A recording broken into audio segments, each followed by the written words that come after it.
नाज़रीन, आज एक ऐसा फैसला सामने आया है जिसने खलीज की पावर डायनामिक्स हिलाकर रख दी है। पाकिस्तान ने यूएई को JF-17 थंडर फराहम करके एक वाज़ेह पैगाम भेजा है, यहाँ कमजोरी बर्दाश्त नहीं की जाएगी। ये तैयारा महज दिफा नहीं बल्कि एक तस्वीराती कुव्वत है जो दुश्मन के इरादों को मुंजमद कर सकती है। शेख मोहम्मद बिन जायद की क़यादत में यूएई अब अपने आसमानों को खुद संभालने की पोजीशन में आएगा।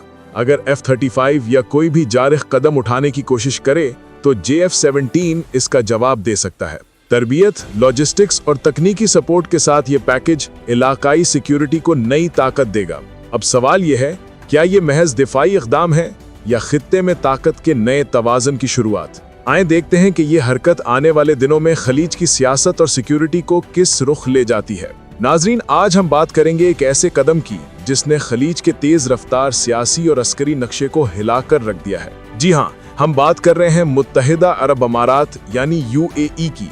एक अमीर, मजबूत और जोग्राफियाई लिहाज से इंतहाई अहम मुल्क जो तेल, गैस और जदीद इंफ्रास्ट्रक्चर के साथ पूरे खित्ते में असर व रसूख रखता है। और आज पाकिस्तान ने उस मुल्क को वो तोहफा दिया है जो ना सिर्फ दिफा बल्कि एक पैगाम भी है कि किसी भी जारह मुल्क को यहाँ सांस लेने की आज़ादी नहीं होगी। जी हाँ, हम बात कर रहे हैं JF-17 थंडर की।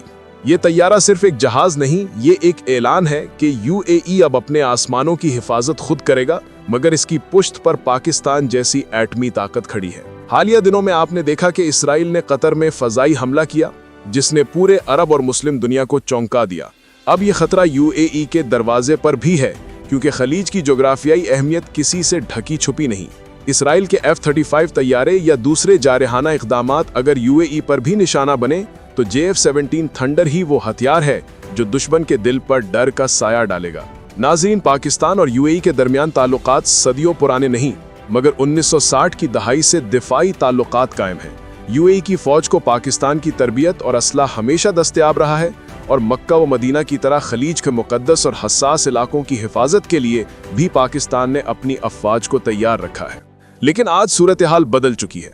इसराइल की हालिया जारहियत, कतर पर बमबारी और OIC में इस्लामी नेटो के क़याम की बात ने तमाम मुस्लिम ममालिक के दिफाई रवैये को तब्दील कर दिया है। हाल ही में कतर में होने वाली OIC की मीटिंग में 57 मुस्लिम ममालिक ने शिरकत की और यहाँ पाकिस्तान ने वाज़े किया कि अगर एक मुल्क पर हमला होगा तो सब ममालिक की हिफाजत एक साथ होगी। यही वो नज़रिया है जिस पर यूएई ने अपनी हिमायत दी और पाकिस्तान के साथ मुश्तरका दिफाई इक़दामात पर गौर शुरू कर दिया। अब बात करते हैं JF-17 थंडर की खसूसियात की। ये तैयारा 1.6 मैक की रफ्तार से उड़ता है यानी 1970 किलोमीटर फी घंटा से ज्यादा, और इसकी रेंज 1200 किलोमीटर है। अगर एयर टू एयर रिफ्यूलिंग हो तो ये कई घंटों तक फिजाओं में रह सकता है। इसमें PL-12 missile, laser guided bomb, Raad cruise missile और जदीद इलेक्ट्रॉनिक वारफेयर सिस्टम नस्ब हैं जो दुश्मन के रेडार, कम्युनिकेशन और मिसाइल गाइडेंस को जाम कर देता है। यानी अगर इसराइल या कोई जारह यूएई की फिजाओं में दाखिल होता है तो JF-17 उसे अंधा और बेबस कर देगा। नाजरीन, यूएई की जोग्राफियाई अहमियत से समझा जा सकता है कि यहाँ से सऊदी अरब, ओमान, ईरान और खलीज के दीगर ममालिक के रास्ते कंट्रोल होते हैं। अगर कतर पर F-35 का हमला मुमकिन है तो यूएई पर भी खतरा कम नहीं। इसीलिए पाकिस्तान ने JF-17 थंडर यूएई को देने का फैसला किया ताकि अगर दुश्मन ने मैली आंख उठाई तो जवाब ना सिर्फ जमीन से बल्कि फिजा से भी दिया जा सके। इसमें एक और अहम पहलू ये भी है कि यूएई की हुकूमत अमीर शेख मोहम्मद बिन जायद की क़यादत में सऊदी अरब और पाकिस्तान के साथ मिलकर खित्ते में दिफाई नेटवर्क मजबूत करना चाहती है। ये नेटवर्क सिर्फ यूएई की हिफाजत के लिए नहीं बल्कि पूरे खलीज और अरब मुस्लिम ममालिक के लिए है। हाल ही में फील्ड मार्शल पाकिस्तानी फौज के मुशीर यूएई गए हैं और JF-17 की तरबियत और तकनीकी मुआवनत फराहम कर रहे हैं ताकि मुस्तकबिल में ये तैयारे दुश्मन के सामने फौरी तौर पर काबू पा सकें। दोस्तों, पाकिस्तान और यूएई की मुश्तरका फौजी हिस्ट्री में 1980 की दहाई में भी दिफाई ताउन शामिल था जब पाकिस्तान ने यूएई की फौज को मौदन तरबियत फराहम की और बहरीन, कतर और सऊदी अरब के लिए भी अस्करी तैयारी में मदद की। 2005 में दोनों ममालिक ने मिलिट्री कॉपरेशन एग्रीमेंट किया और 2016 में राज शिमाल मुश्कें मुनक्कद हुई जिसमें पाकिस्तान की अफवाज ने अपनी महारत दिखाई। आज वही महारत JF-17 थंडर के जरिए यूएई के दिफा में नजर आएगी।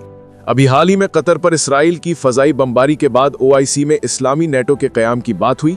पाकिस्तान ने यूएई की मदद से एक मुश्तरका दिफाई टास्क फोर्स बनाने की तजवीज़ दी تاکہ اسرائیل اور اس جیسے جارح ملکوں کی مداخلت روکی جا سکے۔ اس ٹاسک فورس میں ترکی، سعودی عرب، ایران اور دیگر مسلم ممالک بھی شامل ہیں اور فائنانس کی ذمہ داری UAE نے لی ہے۔